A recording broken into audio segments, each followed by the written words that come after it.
Hello, my dear children. Myself Sujata. In this session, we are going to learn a new chapter from First Flight, The Hundred Dresses, Part 1, written by El Besor Esther. The story is based on the true experiences of the author about a girl who is teased by her classmates because she is different. Before getting into the chapter in detail, let us know about the author. El Paso Esther was born on May 1906. She was an American children's author and a children's librarian too. Her book, Ginger Pie, which she also created illustrations for, won the Newbery Medal. Three of her books were Newbery Honor winners, and one was awarded the Lewis Carroll Shelf Award. Before getting into the chapter, let us know about the Polish American community in the United States. The first Polish immigrants arrived in America in 1608, but the largest wave of Polish immigration occurred in the early 20th century when more than 1 million Poles migrated to the United States. The Polish state did not exist at that time, and the immigrants were identified according to their country of origin rather than to ethnicity. They were identified as Russian Poles, German Poles, and Austrian Poles. One of the most notable Polish American communities is in Chicago and its suburbs. So, Chicago is sometimes called the second largest Polish city in the world, next only to Warsaw, the capital of Poland. Polish Americans were sometimes discriminated against in the United States, as were the Irish, Italians, and Jews. So, this is a beautiful story based on the theme of discrimination, judgmental attitude people have for people around us. In this story, we see Vanda Petronsky being judged for her unique name and qualities. She was made fun of by Peggy, Madeline, and other girls, but Vanda never reacted to it. Let us know the characters. Vanda Petronsky, a poor Polish girl with a funny name who wears same blue dress always and boasts of having 100 dresses. Peggy was the most popular in school. She had many pretty clothes and her hair was curly.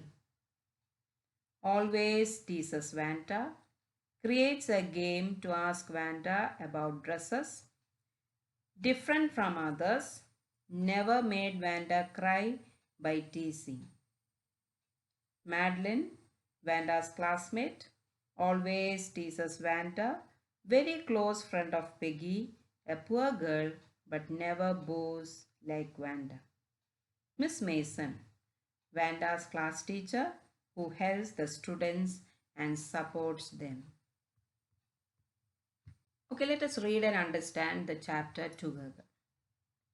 Today, Monday, Vanda Petronsky was not in her seat, but nobody, not even Peggy and Madeline, the girls who started all the fun, noticed her absence.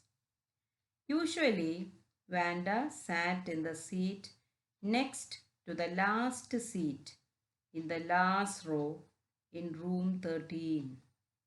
She sat in the corner of the room where the rough boys who did not make good marks sat, the corner of the room where there was more scuffling of feet.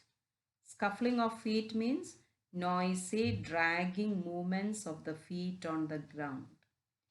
Most roars of laughter when anything funny was said, and most mud and dirt on the floor. Vanda did not sit there because she was rough and noisy. On the contrary, she was very quiet and rarely said anything at all. And nobody had ever heard her laugh out loud. Sometimes she twisted her mouth into a crooked sort of smile, but that was all. Nobody knew exactly why Vanda sat in that seat, unless it was because she came all the way from Boggins Heights and her feet were usually caked with dry mud.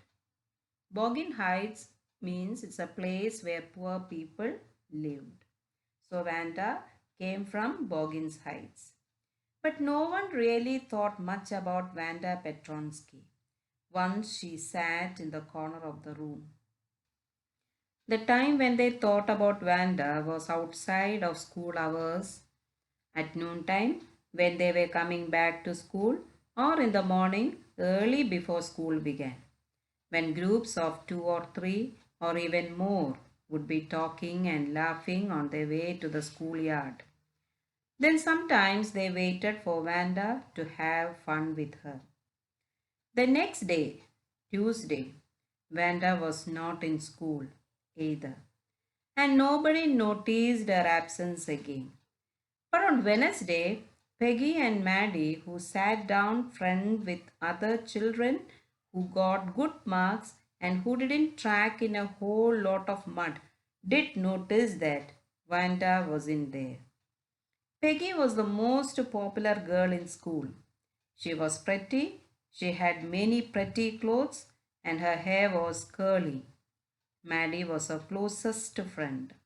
The reason Peggy and Maddie noticed Vanda's absence was because Vanda had made them late to school. They had waited and waited for Vanda to have some fun with her, and she just hadn't come. They often waited for Vanda Petronsky to have fun with her. Now try to answer these questions. Where in the classroom does Vanda sit and why? Where does Vanda live? What kind of a place do you think it is? When and why do Peggy and Maddie notice Vanda's absence? What do you think to have fun with her means? Vanda Petronsky was a Polish immigrant and she had come to America with her family. She took admission in the School of American Students. Her classmates found her name to be strange and probably the weirdest in the classroom. This is because they all had an easier and common name. Let us read together. Vanda Petronsky, most of the children in room 13 didn't have names like that. They had names easy to say like Thomas, Smith, or Allen. There was one boy named Bounce, Willie Bounce, and people thought that was funny, but not funny in the same way that Petronsky was. Vanda didn't have any friends. She came to school alone and went home alone.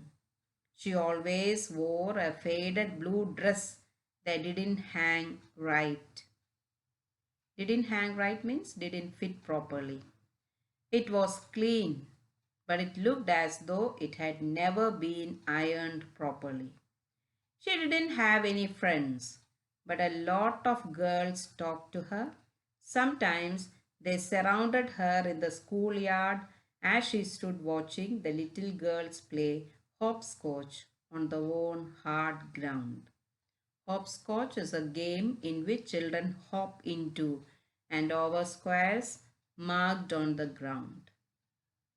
Vanda, Peggy would say in a most courteous manner, as though she were talking to Miss Mason. Vanda, she would say, giving one of her friends a nudge. Nudge means a gentle push. Tell us, how many dresses did you say you had hanging up in your closet? 100, Vanda would say.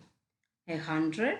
Exclaimed all the little girls incredulously, and the little ones would stop playing hopscotch and listen.